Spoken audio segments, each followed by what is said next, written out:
여러분 안녕하십니까? 어제 저녁에 눈이 그냥 왕창 왔어요. 왕창 왔고 오늘은 날씨가 왕창 춥고 그래서 또 뭐 밖에 영하 15도지만 또 한번 슬금슬금 나가 봅니다. 보니까 사람들이 꽤 있어요. 운동하시는 분 많습니다. 여러분도 나가서 이 춥다고 웅크리지 말고 나가서 한번 운동들 하세요.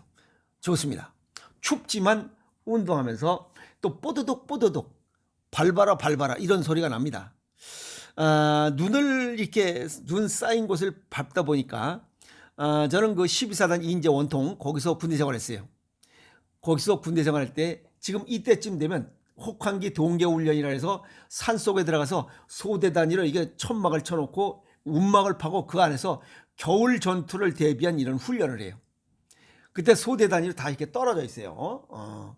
2, 30명 단위로 떨어져 있기 때문에 그 부하들이 또 뭐 잘못되지 않을까 하고 주간에도 순찰을 하고 야간에도 또 순찰을 합니다. 그때 밤에 여기 또 무전병 하나 데리고 밤에 그놈들 자는데 잘 자는지 이상은 없는지 불은 나지 않는지 해서 순찰 나갈 때 보면 뽀드덕 뽀드덕밖에 소리가 안 납니다. 그 소리를 듣는 것 같아요. 그래서 보니까 아주 옛날 생각이 쏠쏠 납니다. 부하들 생각도 또 많이 납니다. 그리고 또 오면서 무명 가수의 어떤 내 나이가 어때서 이런 또 얘기도 흥얼거리면서 궁시렁대고 오늘 운동을 하고 왔습니다. 이렇게 날씨가 갑자기 영하 15도로 내려가고 이렇게 추우면 생각지도 않던 이런 문제들이 발생하죠. 그게 중풍, 뇌졸중이나 또는 급성 심근경색 같은 이 혈액 질환입니다. 혈관 질환이에요. 그래서 요런 사항들이 평상시에는 뭐 별 문제 없이 건강하다라고 생각했던 사람들이 이런 뇌졸중이나 급성 심근경색이 생겨서 그냥 바로 또 하늘나라로 가는 이런 무병단명한 사람, 말 한마디 못하고 돌연사에서 이렇게 험한 또 삶을 마감하는 사람들이 많습니다. 그래서 주의해야 됩니다. 그래서 오늘 날씨가 갑자기 추워지면 쉬면 낫겠지 하다가 아픔을 겪지 않도록 하기 위해서 평상시에 이러한 방치해서는 안 되는 증상들에 관한 내용을 정리하겠습니다. 아셨습니까?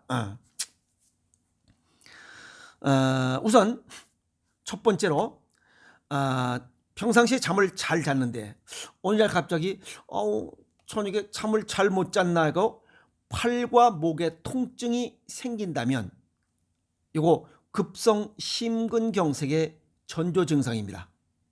이른 아침에 일어나실 때 좌측 팔이 저리거나 여기가 아프거나 또 이 목이 아프거나 또 턱이 아프거나 그래서 주로 좌측 부분이 이렇게 불편한 통증이 나타나고 또 배꼽 위에서 요 배꼽 위에 어디 요 명치 요 부분 명치와 배꼽 중간 사이 여기에 통증이 심하게 나타나는 경우는 급성 심근경색의 전조 증상입니다.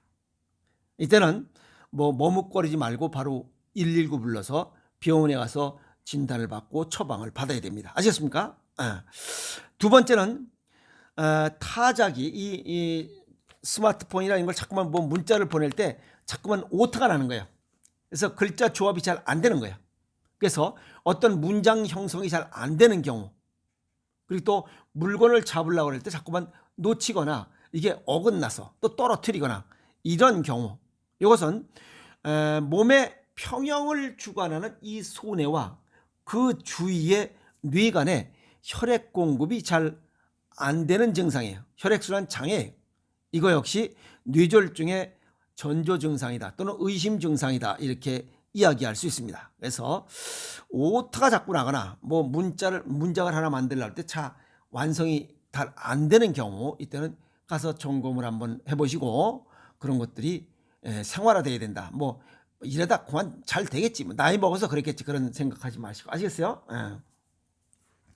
세 번째는 평상시에 별 문제 없었는데 갑자기 취한 것 같은 증상이 생겨요. 그래서 그때는 소화제를 너무 좋아하지 말고 야 소화제 좀 갖고 와봐라 이렇게 해서 그냥 해결하려 하지 마시라.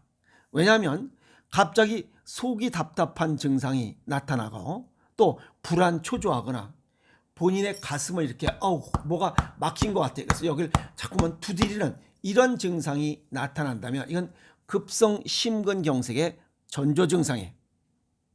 이것은 가슴을 자꾸만 두드리는 것은 심장의 수축 기능이 감소돼서 얼굴이 창백하고 이마에 땀이 흐르고 수족, 손발이 차갑고 호흡하기 또 말하기가 힘들어지는 경우, 이런 것은 급성 심근경색이 아주 급박했다, 이런 상황입니다. 아시겠습니까? 이땐 119 바로 불러서 가야 됩니다.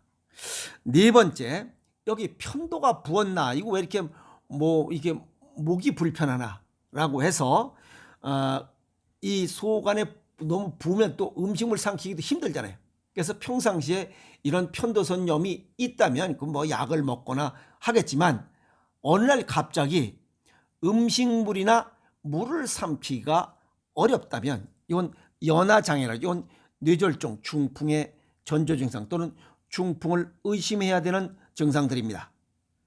또 이거 이외에도 또 사례가 잘 걸리고 갑자기 사례가 걸리는 거예요. 사례 걸리고 이 음식물이 이 식도로 넘어가야 되는데 이게 기도로 들어가서 흡인성 폐렴, 즉 폐의 염증을 일으키는 증상들이 나타날 수 있습니다. 이거 굉장히 위험한 거죠. 그래서 뇌졸중 환자가 사망하는 대체적인 원인들 중에 하나가 이 흡인성 폐렴이에요. 그래서 이 흡인성 폐렴은 이 기도로다가 뭔가 이물질이 들어가서 폐의 염증을 일으키는 증상들이에요. 그래서 이런 만약에 평상시에 멀쩡했는데 갑자기 여기 사례가 들리고 음식물 물도 넘기기가 힘들고 이럴 때면 그거는 연하장애가 생긴다면 그것은 중풍을 의심해야 된다. 아시겠습니까? 그 다음에 다섯 번째, 어느 날 갑자기 두통과 구토가 일어난다라고 하면 되게 두통약 좀 사와라, 약 먹고 이런 건 평상시에 늘 그랬단 모르지만 어느 날 갑자기 이런 증상이 나타났다면 그건 생각을 달리해야 됩니다. 뇌졸중 환자의 첫 번째 증상이 심한 두통과 반복적인 구토가 나타날 수 있다는 겁니다. 그래서 약 먹으면 낫겠지 하는 생각을 하지 말고 이런 증상이 나타난다면 즉시 병원을 찾아서 더 큰 아픔을 예방할 수 있도록 하라. 이런 증상은 뇌압이 높아져서 발생하는 뇌출혈에 많이 나타나는 증상이다. 그리고 뇌동맥류가 터질 때 발생하는 이 두통은 머리를 망치로 때리는 거나 또는 야구방망이로 한 방 맞는 그런 극통이 나타나니까 갑자기 머리가 극통이 하다 그러면 약국에 가지 말고 바로 병원으로 가야 돼요. 약사들도 이런 상황이라면 바로 119 불러서 병원에 가세요라고 하는 게 올바른 처방이다, 이렇게 볼 수가 있습니다. 동양의학적 소견을 정리하면 이 중풍이 걸렸을 때는 우리가 일반적으로 평상시에 좌측 혈압과 우측 혈압을 재서 수축기 혈압이 16 이상이 차이 나거나 혓바닥을 이렇게 하고 봤을 때 혀끝이 삐죽하거나 혀끝이 한쪽으로 휘었거나 또 코끝이 좌측으로 살짝 휘는 증상이 있으면 이거는 중풍이 들어있다는 뜻이니까, 그러면서 이런 증상이 있다면 그건 어김없이 중풍이에요.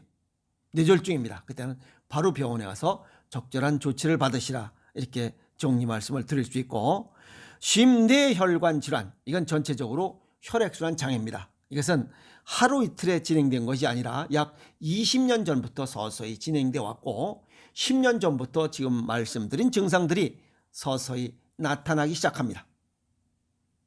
그래서 평상시에 좌측 혈압과 우측 혈압의 수축기 혈압을 재보는 것도 이런 큰 아픔을 미연에 예방하는 이런 방법이다, 이렇게 볼 수가 있어요. 그럼 혈액순환 장애가 생기는 원인이 뭐냐? 첫 번째가 혈전이에요. 가공식품, 이 초가공식품, 패스트푸드 이런 나쁜 음식들 많이 먹어서 걸리는 게 이 혈전들이, 아시겠어요? 그건 약을 많이 먹어도 혈전이 생기고 내 체질과 건강 정도에 맞지 않게 먹는 건강식품, 영양제들도 혈전을 발생시키는 원인이에요. 그리고 혈관이 수축 이완이 잘 안 돼서 혈액순환이 안 되는 거야.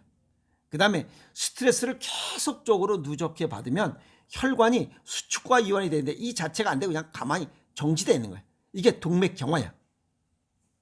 이런 것들이 혈액순환 장애의 원인이다라고 이렇게 볼 수 있습니다. 아시겠습니까? 그러면 예방과 치유는 어떻게 하는 거냐라고 또 급하게 질의될 수 있어요. 가장 좋은 것은 체질과 건강 정도에 맞게 생식을 먹음으로써 맑은 피를 생산해서 이렇게 면역력을 보호하고 이 정상 체온을 유지해서 혈액순환을 원활하게 만드는 게 가장 좋고, 두 번째는 이미 나도 모르는 사이에 10년 정도 20년 전부터 생겼던 혈전이 많다면 이걸 부항사혈로 그냥 뽑아버리는 거예요.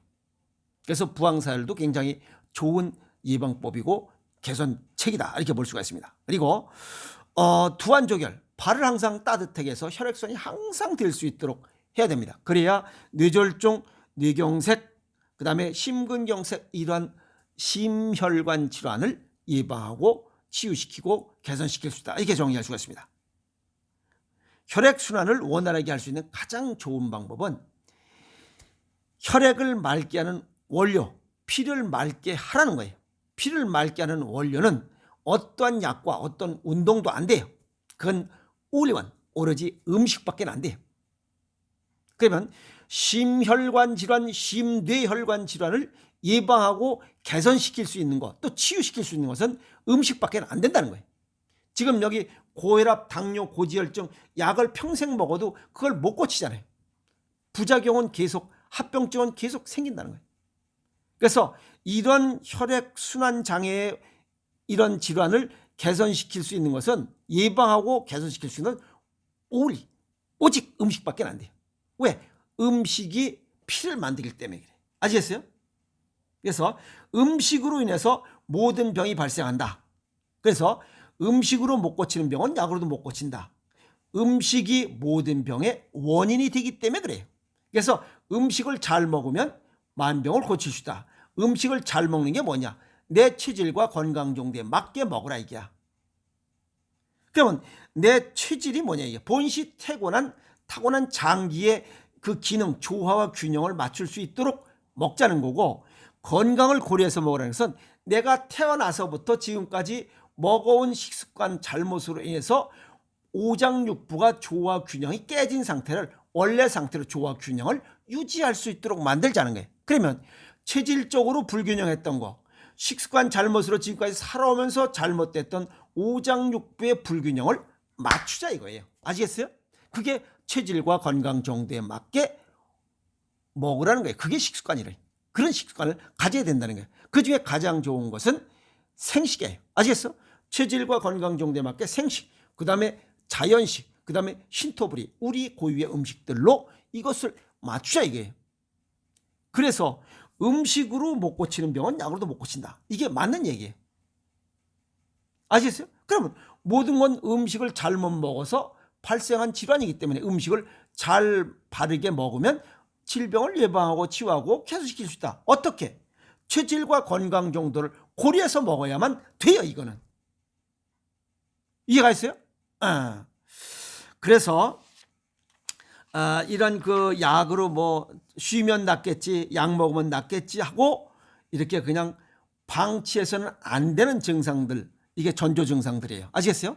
그래서 이런 증상들이 생기면, 또 이런 증상들이 있으면 머뭇거리지 말고 병원에 바로 가서 어떤 무엇이 원인이 돼서 이런 증상들이 나타나는지 점검받고 적절한 처방을 해서, 아까 여기 말씀드렸지만 이런 증상들이 한번 나타나면 심각한 후유증을 남기거나 생명이 위협받고 반신불수.